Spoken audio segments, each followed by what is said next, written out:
Alors, que dirais-tu d'un père très alcoolique, mais qui en revanche interdit une seule goutte d'alcool à son fils? Qu'est-ce que tu penserais d'un tel parent? Il est très alcoolique, mais il interdit absolument l'alcool à son fils. C'est un peu paradoxal. On pourrait dire qu'il est égoïste, ou bien on pourrait dire qu'il est un père aimant, qui protège pour diverses raisons. Eh bien, dans cette exhortation de ce jour, ensemble, nous allons nous entretenir, nous encourager sur comment exercer notre responsabilité parentale ou bien comment vaincre le syndrome de l'imposteur parental. Alors, reste avec moi jusqu'à la fin de cette vidéo. Eh bien, shalom, que le Seigneur bénisse abondamment. Et merci d'être connecté pour qu'on puisse s'exhorter ensemble dans la parole du Seigneur. Je suis Ouyabé Michel, votre bien-aimé, votre frère, votre ami, que le Seigneur bénisse abondamment. Eh bien, aujourd'hui, on va parler d'une situation qui, de nos jours, devient de plus en plus une question difficile dans beaucoup de familles, dans beaucoup de foyers, dans beaucoup de maisons. Alors, pour faire cela simple et que vous puissiez comprendre, imaginez que vous vous retrouvez dans une maison et puis voilà la scène que je vous présente. Alors, vous avez un parent, un père qui est constamment et depuis certainement le début de la journée, qui est sur son téléphone et essentiellement qui scrolle. Eh bien, à un moment donné, il se rend compte que son fils ou sa fille ou son enfant le regarde de façon un peu stomaquée, un peu... Oui, mais attends, papa, il est constamment sur son téléphone, maman est constamment sur son téléphone. Eh bien, vous êtes gêné, le parent est gêné, et bien, quelque temps après, comme il a peut-être acheté un smartphone à son enfant, il se retrouve quelque part, voit l'enfant qui est en train de aussi scroller sur son téléphone. Eh bien, il voit ce que l'enfant fait, ce que l'enfant regarde n'est pas quelque chose de bien, et le parent finit par ne pas être capable de dire, d'interagir ou bien de stopper son enfant. Et il laisse l'enfant, il quitte la pièce et l'enfant reste tout seul avec son téléphone. En psychologie, cette scène que je viens de décrire s'appelle le syndrome de l'imposteur. Ici, le cas d'un parent. En fait, le parent, il se sent illégitime dans son rôle de parent, d'autorité. Et pourquoi? Il se rappelle de ses propres bêtises, il se rappelle de ses propres erreurs, il se rappelle de ce qu'il a fait. Souvent, pour certains, c'est dans sa jeunesse ce qu'il a fait. En se rappelant, il se dit, mais qui suis-je pour pouvoir faire la morale à mon enfant alors que j'ai fait la même chose? Qui suis-je? Et finalement, il n'arrive pas à imposer des règles, à établir des règles, parce que lui-même, il s'est dit, des choses que je n'ai pas pu mettre en place, que je n'ai pas pu moi-même respecter, comment pourrais-je faire respecter cela à mon enfant? Et cela va paralyser sa capacité à pouvoir faire ce qu'il doit faire. C'est ça la réalité aujourd'hui dans beaucoup de familles dans notre société moderne. On a des téléphones, on a des ordinateurs, on a des choses aujourd'hui, l'intelligence artificielle, on a tout ce qu'il nous faut pour nous épanouir, mais en même temps pour nous plonger et nous isoler. Dans 2 Samuel, le chapitre 13, la Bible parle d'une histoire intéressante, mais elle est intéressante pour ce que nous allons apprendre, mais c'est une histoire triste, une histoire macabre, dans laquelle on voit un des fils, c'est dans le premier, du roi David, aller commettre un acte odieux à l'encontre de sa demi-sœur Tamar. Il s'appelait Amnon. Il va commettre un acte qui ressemble à de l'inceste, en tout cas un acte odieux contre la volonté donc de Tamar. Et ce qui est marquant dans ce chapitre, au verset 21, comme je l'ai dit, 2 Samuel chapitre 13, la Bible dit que David va apprendre toutes ces choses. Il va être très irrité. Point. Alors, quand vous lisez les versions anglaises, la Bible dit que David va être irrité, mais il ne va pas, il va se refuser de punir son fils Abnon, parce qu'il l'aimait. Eh bien, David, malgré la gravité de ses faits, ne va rien faire. En tout cas, dans la Bible, on ne voit pas un acte concret que David va poser pour corriger ce qui s'est passé, ce que Abnon a fait à Tamar.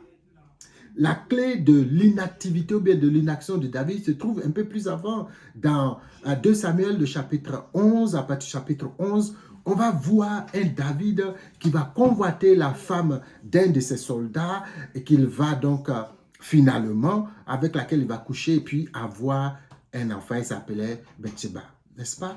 Et donc, David, face au crime sexuel de son fils, Abnon, va être foudroyé par ce que les gens appellent la dissonance cognitive dans la tête.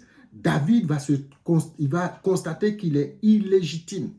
Comment peut-il condamner son fils pour une faute liée au désir et à la violence sexuelle alors que lui-même a succombé de la même manière, de façon spectaculaire, quand il était, il y a quelques années, un peu plus tôt. Deuxième chose, David va se sentir incapable de réprimer son fils et le résultat, on va le connaître à cause de sa propre honte. C'est le roi et cette situation va se produire dans la famille royale pour des choses qui étaient interdites en Israël. Son passé va lui voler son autorité morale. La conséquence, c'est que l'histoire va continuer, on va voir plusieurs choses se passer. Amnon va être assassiné à son tour par son demi-frère Absalom, qui lui va commettre plus tard un coup d'État. Ça n'a pas réussi totalement, mais un coup d'État tout de même contre son père. Et lui-même, Absalom va finir par mourir sur le champ de bataille. Il va avoir des dégâts considérables dans la famille à cause d'un acte qui a laissé place à un autre acte, surtout à l'inaction de David. Il y a des conséquences à chaque fois que nous, parents, nous sommes dans la négligence ou bien nous sommes dans le sentiment constant du syndrome de l'imposteur. On se dit qu'on n'est pas légitime, on se dit qu'on n'est pas capable, on se dit qu'on ne doit pas le faire parce que nous-mêmes, nous faisons les mêmes erreurs. Eh bien, on va voir ce que la Bible recommande. Je vais prendre quelques exemples très simplement parce que je veux que cela soit court, cette vidéo, mais qu'elle soit une vidéo qui nous interpelle tous. La Bible dit en Proverbe 13, verset 24, la Bible dit celui qui ménage sa verge est son fils. À partir du moment où tu ranges ta verge, où tu dis je ne veux pas corriger mon fils, c'est de la haine, ce n'est pas de l'amour. Mais celui qui l'aime cherche à le corriger. Deuxième chose, Proverbe 19, 18, la Bible dit châtie ton fils, car il y a encore de l'espérance, mais ne désire point à le faire mourir. Il faut le châtier, il n'y a point de problème. La Bible nous encourage à corriger nos enfants. Eh bien, ce qui est intéressant, c'est que la Bible ne dit pas, la Bible ne parle pas ici à des parents qui sont saints. La Bible ne parle pas ici à des parents qui sont purs. La Bible ne parle pas ici à des parents qui n'ont aucune faute. La Bible parle à des parents. Tout court. À partir du moment où vous avez des enfants, que vous avez une responsabilité, vous avez le devoir de corriger vos enfants, malgré vos propres erreurs. Dans la Bible, on voit par exemple dans le livre, l'apôtre Paul va nous parler dans Philippiens, le chapitre, je crois le chapitre 3, voilà, Philippiens 3, l'apôtre Paul va nous dire ceci, ce n'est pas que j'ai déjà remporté le prix ou que j'ai déjà atteint la perfection, mais je cours pour tâcher de le saisir, puisque moi aussi, j'ai été saisi par Jésus-Christ. Okay? L'apôtre Paul dit, il n'a pas encore atteint la perfection, mais il se tâche de saisir Christ. Il dit, frère, je ne pense pas l'avoir saisi, mais je fais une chose. Oubliant ce qui est en arrière et me portant vers ce qui est en avant, je cours vers le but pour remporter le prix de la vocation céleste qui est en Jésus-Christ. L'apôtre Paul est en train de nous dire, on n'est pas parfait, mais cela ne doit pas nous empêcher de continuer de courir dans le couloir que le Seigneur nous a donné, dans la responsabilité que le Seigneur nous a donnée. Et ce n'est pas parce que j'ai péché que je ne suis pas en mesure, que je ne sois pas en mesure de corriger mon enfant qui est sur cette même voie. Rappelez-vous, je vous ai dit, un père qui est alcoolique et qui interdit à son fils de prendre l'alcool. Pourquoi? Parce qu'il vit dans une situation dont il est certainement prisonnier, mais dont il connaît les conséquences et pour lesquelles il ne veut pas voir son fils subir les mêmes choses. Ça, c'est de l'amour. On l'a vu, la Bible dit, la preuve que tu es ton fils, à partir du moment où tu refuses de corriger ton enfant, à cause de tes erreurs, c'est de la haine. Et les parents ne sont pas appelés à haïr leurs enfants. Souvent, c'est de la haine. On est inconscient de cela, mais la Bible appelle ça de la haine. Alors, ce que je voudrais te dire, alors que nous sommes en train de terminer cette vidéo, nous avons tous commis des erreurs. Nous avons tous eu des problèmes. Nous avons tous eu des situations souvent graves, des fautes graves. Mais il faut à un moment donné oublier ses erreurs, oublier ce passé négatif, oublier sa culpabilité, oublier toutes ces choses et puis commencer à travailler, à corriger nos enfants, à leur montrer le chemin. Même quand ils voient que nous sommes addicts au téléphone, il y a une chose que nous pouvons faire. La première chose, c'est de parler de nos erreurs, c'est de parler de nos incapacités. Parce qu'en tant que parents, nous ne sommes pas des super gens qui ne pêchent pas ou qui n'ont pas de difficultés. On peut parler avec nos enfants de façon claire, de façon directe, dans un langage franc, mais vrai, dans le but de pouvoir aider toute la famille. Ça, c'est une chose importante. Il ne faut pas cacher ses erreurs, il ne faut pas cacher ses manquements. Bien sûr, on n'a pas dit de venir dire tout comme pour pouvoir vous glorifier de vos erreurs.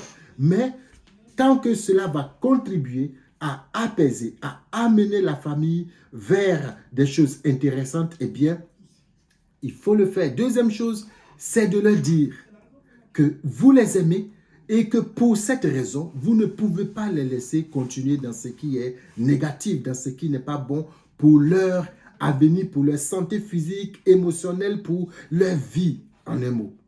Parce que les enfants peuvent faire des choses parce qu'ils ne comprennent pas. Abner était comme un peu quelqu'un de « je ne comprends pas, moi-même quand je lis, comment est-ce qu'il pouvait avoir un tel esprit ?» Mais c'était ses sentiments, c'était ses désirs. Mais quand cela se passe, que fait le parent? Deuxième chose, quand vous finissez d'établir ces choses, quand les enfants savent le défi que chacun a, y compris les parents, il faut fixer des règles, des limites et les valeurs nouvelles de la famille sur lesquelles tous vous allez marcher, les parents y compris. Parce que c'est en le pratiquant que les enfants vont comprendre la réalité de la chose et la nécessité effectivement de pouvoir se discipliner et de pouvoir sortir de ces choses. Enfin, vous travaillez ensemble sans relâche. Les parents, vous restez dans la fermeté, mais dans l'amour. Donc, ce sont des choses importantes. La prochaine fois, certainement, si le Seigneur le permet, on va parler, par exemple, du cas du prophète, pas du prophète, mais du sacrificateur, Élie.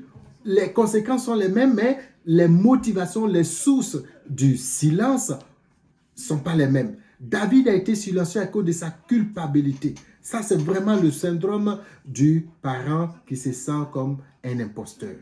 Alors, si tu te sens comme imposteur, si tu vois que je fais telle chose, alors je n'ai pas la force de le faire, je vais te dire que le Seigneur te délivre de cela parce que le fait de te culpabiliser n'aide pas tes enfants, n'aide pas ceux que tu diriges, n'aide pas ceux que tu devais aider. Prends le courage, relève-toi, va au pied du Seigneur, dis Seigneur, je suis faible, je ne peux pas parler à mes enfants parce que j'ai tel tas dans ma vie, j'ai tel péché dans ma vie, j'ai telle situation qui m'empêche d'aborder avec mes enfants cette réalité. Aide-moi. Et alors le Seigneur te donnera la force et alors tu pourras effectivement aider tes enfants. Le Seigneur n'attend pas que tu sois saint avant de pouvoir aider tes enfants qui, eux, souvent ne comprennent pas tout ce qui se passe et tout ce qui leur arrive. ils peuvent avoir des émotions, ils peuvent avoir une production hormonale qui fait qu'ils agissent, surtout quand ils sont dans l'âge de l'adolescence, qu'ils font tellement de choses, mais ne regarde pas tout cela. Regarde à l'aide que le Seigneur t'apporte et corrige tes enfants et sois délivré du sentiment, du syndrome du parent imposteur. Tu n'es pas un imposteur, tu es un parent qui a des difficultés, mais qui doit aimer ses enfants au point de les corriger quand il faut. Que le Seigneur te bénisse abondamment et on se dit à très, très bientôt. Sois béni.